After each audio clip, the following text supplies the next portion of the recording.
নেহালপুর পান্তাপাড়ার মোড় থেকে আমি যাচ্ছি কুন্দিপুর অভিমুখে।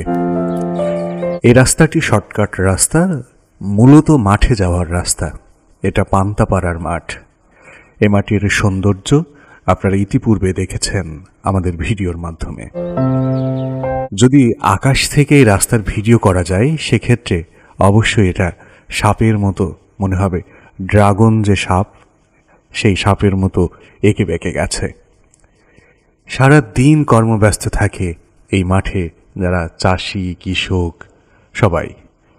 এক কথায় মাঠের কাজ ছাড়া এখানে কিন্তু সচরাচর মানুষ যাওয়া আসা করে না। অনেক ক্ষেত্রে নেহালপুর থেকে কুন্দিপুর যাওয়ার শর্টকাট রাস্তা হিসেবে ব্যবহার করা হয়, তবে সেটা দিনের বেলা। বিকালের পর থেকে এই রাস্তায় আসলে গ্রাম যাতায়াতের জন্য খুব কম ব্যবহার হয়। দেখেন, নারী পুরুষ সবাই মিলে কিন্তু এই মাঠে কাজ করছে। বিশেষ করে এই মাঠটি উল্লেখযোগ্য, এখানে ভুট্টা এবং ধান চাষটি বেশি হয়।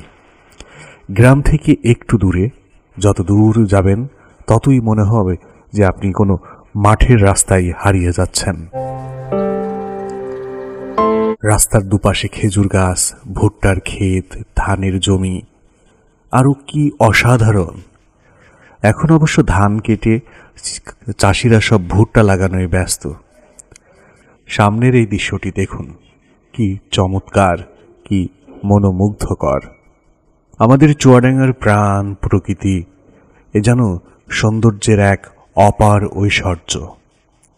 দৃষ্টি জুড়িয়ে যায়, মন প্রাণ শীতল হয়। হেরিং রাস্তা ধরে আমরা এগিয়ে যাচ্ছি সামনের দিকে। আমাদের গন্তব্য কুন্দিপুর।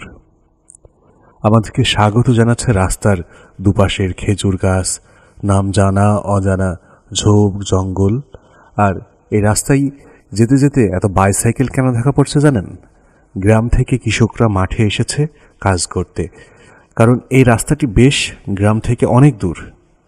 তবে মানুষের কলকাকলিতে মুখরিত থাকে, বিশেষ করে চাষি, কৃষক, শ্রমিকদের। কি নৈসর্গিক এই রাস্তা! যদি নিরিবিলি একটু হাঁটা যায় বৈকালবেলা তো অবশ্যই ভালো লাগবে। প্রিয় বন্ধুরা, আমাদের ভিডিওগুলো আপনারা দেখেন, আপনাদের ভালো লাগে, সে কারণে আমরা প্রতিনিয়ত চুয়াডাঙ্গার গ্রামগঞ্জ জনপদ এগিয়ে চলছি। তো ভিডিওটি এখানেই শেষ করছি। আপনাদের ভিডিওটি ভালো লাগলে অবশ্যই কমেন্ট করবেন এবং শেয়ার দিয়ে অন্যদের দেখার সুযোগ করে দেবেন।